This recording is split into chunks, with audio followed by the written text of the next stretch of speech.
എക്സാലോജിക്ക് വിവരങ്ങൾ മറച്ചുവെച്ചുവെന്ന registrar of കമ്പനീസിന്റെ report. Company മരവിപ്പിക്കാനാണ് തെറ്റായ വിവരങ്ങൾ നൽകിയത്. അന്വേഷണത്തെക്കുറിച്ച് വീണ വിജയന് അറിവുണ്ടായിട്ടും കമ്പനിക്കെതിരെ അന്വേഷണമൊന്നും നടക്കുന്നില്ലെന്ന് തെറ്റിദ്ധരിപ്പിച്ചു.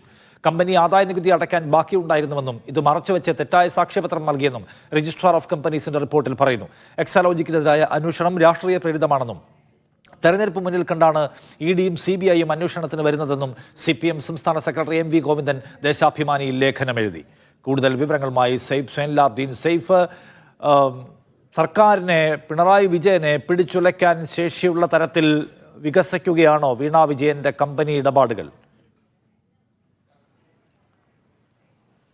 ഈ റിപ്പോർട്ട് വായിക്കുമ്പോഴും കാണുമ്പോഴും എല്ലാം നമുക്ക് മനസ്സിലാകുന്നത് ഇതൊരു ചെറിയ വിഷയമായി കാണാൻ കഴിയില്ല. കാരണം ഗുരുതരമായ ആരോപണങ്ങൾ എക്സാലോജിക്കുമായി ബന്ധപ്പെട്ട് രജിസ്ട്രാർ ഓഫ് കമ്പനീസിന്റെ റിപ്പോർട്ടിൽ സൂചിപ്പിക്കുകയാണ്.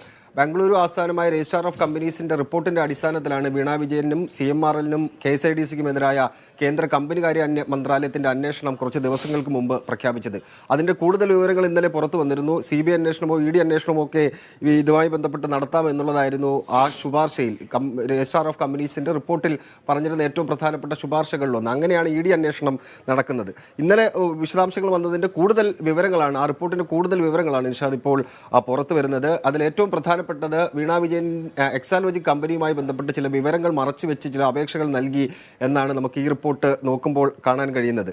2022 വീണ വിജയൻ എക്സാലോജിക് എന്ന കമ്പനി മരവിപ്പിക്കാൻ വേണ്ടിയുള്ള നടപടികൾ ആരംഭിക്കുന്നത്, നിയമപരമായ നടപടികൾ ആരംഭിക്കുന്നത്. 2022 തന്നെ വീണ വിജയൻ ഒരു അപേക്ഷ ഈ കമ്പനി മരവിപ്പിക്കാൻ വേണ്ടി നൽകുന്നുണ്ട്. ഈ രജിസ്ട്രാർ ഓഫ് കമ്പനീസിന്റെ റിപ്പോർട്ടിൽ പറയുന്ന പ്രകാരമാണെന്നുണ്ടെങ്കിൽ ഈ ഒരു കമ്പനി മരവിപ്പിക്കണമെങ്കിൽ അതിന് ചില മാനദണ്ഡങ്ങൾ പറയുന്നുണ്ട്. 2 വർഷം, അതായത് ഈ അപേക്ഷ നൽകുന്നതിന് 2 വർഷം മുമ്പ് വരെ ഏതെങ്കിലും തരത്തിലുള്ള സാമ്പത്തിക ഇടപാടുകൾ നടത്താൻ പാടില്ല, ഈ കമ്പനി നടത്താൻ പാടില്ല. മറ്റൊന്ന്, ഇതുമായി ബന്ധപ്പെട്ട് ഈ കമ്പനിയുമായി ബന്ധപ്പെട്ട് ഏതെങ്കിലും തരത്തിലുള്ള അന്വേഷണം ഉണ്ടെങ്കിൽ കമ്പനി മരവിപ്പിക്കാൻ കഴിയില്ല. മൂന്നാമതായി പറയുന്നത് ആദായ നികുതിയോ മറ്റോ അടയ്ക്കാനുണ്ടെങ്കിൽ ഈ കമ്പനി മരവിപ്പിക്കാൻ കഴിയും. അങ്ങനെ പ്രധാനപ്പെട്ട 3 കാര്യങ്ങൾ പറയുന്നുണ്ട്. ഇതിൽ ആദ്യത്തെ ഭാഗത്തിലേക്ക് വരികയാണെന്നുണ്ടെങ്കിൽ ഈ 2 വർഷം മുമ്പ്, ഈ അപേക്ഷ നൽകുന്നതിന് 2 വർഷം മുമ്പ് ഏതെങ്കിലും തരത്തിലുള്ള സാമ്പത്തിക ഇടപാടുകൾ പാടില്ല എന്ന് പറയുന്നുണ്ടെങ്കിൽ ആ മാനദണ്ഡം എക്സാലോജിക്ക് പാലിച്ചില്ല എന്നാണ് ഈ റിപ്പോർട്ടിൽ സൂചിപ്പിക്കുന്നത്. 2021 മെയ് മാസത്തിൽ എക്സാലോജിക് കമ്പനി ചില സാമ്പത്തിക ഇടപാടുകൾ നടത്തിയിട്ടുണ്ടെന്ന് ഈ റിപ്പോർട്ട് സൂചിപ്പിക്കുന്നുണ്ട്. അങ്ങനെ ആദ്യത്തെ മാനദണ്ഡം അവിടെ ലംഘിക്കപ്പെടുകയാണ്. പിന്നീടുള്ളത് ഈ കേസുമായി ബന്ധപ്പെട്ട് അല്ലെങ്കിൽ ഈ കമ്പനിയുമായി ബന്ധപ്പെട്ട് ഏതെങ്കിലും തരത്തിലുള്ള അന്വേഷണങ്ങൾ ഉണ്ട് എന്നുണ്ടെങ്കിൽ അത് മരവിപ്പിക്കാൻ കഴിയില്ല എന്നുള്ളതായിരുന്നു. പക്ഷേ ഈ അന്വേഷണം നടക്കുന്നുണ്ട് എന്ന കൃത്യമായ ബോധ്യം വീണ വിജയൻ ഉണ്ടായിരുന്നു. 2021 തന്നെ വീണയ്ക്ക് ഈ രജിസ്ട്രാർ ഓഫ് കമ്പനീസിൻ്റെയും മറ്റും നോട്ടീസ്, അല്ലെങ്കിൽ നേരത്തെ ആദായ നികുതി വകുപ്പ് തർക്കപരിഹാര ബോർഡിൻ്റെ നോട്ടീസ് ലഭിച്ചിരുന്നു. അങ്ങനെ അന്വേഷണത്തിനെ കുറിച്ച് കൃത്യമായ ബോധ്യം വീണ വിജയൻ ഉണ്ടായിരുന്നു. എന്നിട്ട് തെറ്റായ വിവരങ്ങൾ മറച്ചു വെച്ച് അപേക്ഷ നൽകുകയാണ് ചെയ്തത്. മറ്റൊന്ന്, ആദായ നികുതി അടച്ചിട്ടുണ്ടോ ഇല്ലയോ എന്നുള്ള ചോദ്യം. ആദായ നികുതി അടയ്ക്കാനുണ്ട് എന്നുണ്ടെങ്കിൽ കമ്പനി മരവിപ്പിക്കാൻ കഴിയില്ല. പക്ഷേ ഇവിടെ ഏതാണ്ട് 42 ലക്ഷത്തോളം രൂപ അതിൻ്റെ പലിശയും വീണ വിജയൻ ആദായ നികുതി അടയ്ക്കാൻ വേണ്ടി ഉണ്ടായിരുന്നു ഈ അപേക്ഷ നൽകുന്ന സമയത്ത് എന്ന് പറയുന്നുണ്ട്. അങ്ങനെ ഇതിൻ്റെ മാനദണ്ഡങ്ങൾ കൃത്യമായി പാലിക്കാതെയാണ് ഈ മരവിപ്പിക്കൽ അപേക്ഷ എക്സാലോജിക്ക് വീണ വിജയൻ നൽകിയിരിക്കുന്നത് എന്നാണ് ഈ റിപ്പോർട്ടിൽ സൂചിപ്പിക്കുന്നത്.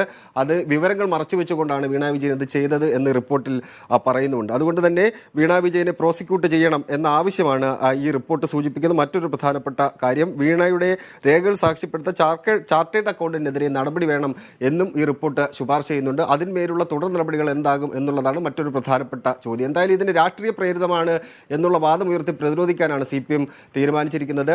നേരത്തെ തന്നെ ഈ അന്വേഷണത്തിന് പിന്നിൽ രാഷ്ട്രീയ പ്രേരിതമായ കാര്യങ്ങളുണ്ട്. മുഖ്യമന്ത്രിയുടെ മകളായതുകൊണ്ടാണ് വീണയ്ക്കെതിരെ അന്വേഷണം നടക്കുന്നത് CPMന്റെ സംസ്ഥാന സെക്രട്ടറി പറഞ്ഞിരുന്നു. ഇന്നിപ്പോൾ ദേശാഭിമാനിയിൽ എഴുതിയിരിക്കുന്ന ലേഖനത്തിലും സമാനമായ കാര്യം തന്നെയാണ് അദ്ദേഹം ഉയർത്തുന്നത്. തെരഞ്ഞെടുപ്പ് മുന്നിൽ കണ്ടാണ് ED CBI എല്ലാം അന്വേഷണത്തിന് വേണ്ടി കേരളത്തിലേക്ക് വരുന്നത് എന്ന രാഷ്ട്രീയ വാദം ഉയർത്തി അതിനെ പ്രതിരോധിക്കാൻ വേണ്ടിയാണ് CPM ഇപ്പോൾ ശ്രമിക്കുന്നത്. അതിന്റെ ഭാഗമായിട്ടാണ് വീണയുടെ കമ്പനിക്കെതിരെ ഇപ്പോൾ നടക്കുന്ന അന്വേഷണം എന്നും CPM നിലപാടായി പറയുന്നുണ്ട്. നിഷാദ്,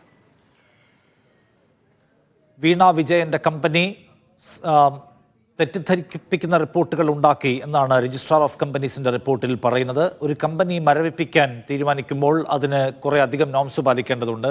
ആ കമ്പനിക്കെതിരെ എന്തെങ്കിലും തരത്തിലുള്ള അന്വേഷണം ബാക്കി ഉണ്ടാവാൻ പാടില്ല, ഏതെങ്കിലും തരത്തിലുള്ള കുടിശ്ശികകൾ ഉണ്ടാവാൻ പാടില്ല. പക്ഷേ ഇവയെല്ലാം മറച്ചു വെച്ച് നഷ്ടത്തിലായതുകൊണ്ട് കമ്പനി അവസാനിപ്പിക്കുന്നു എന്ന റിപ്പോർട്ട് എഴുതി ഉണ്ടാക്കി കൊടുത്തു. ഇത് അന്വേഷണം വേണ്ടതാണെന്നാണ് ROC റിപ്പോർട്ടിൽ ചൂണ്ടിക്കാണിക്കുന്ന കാര്യം.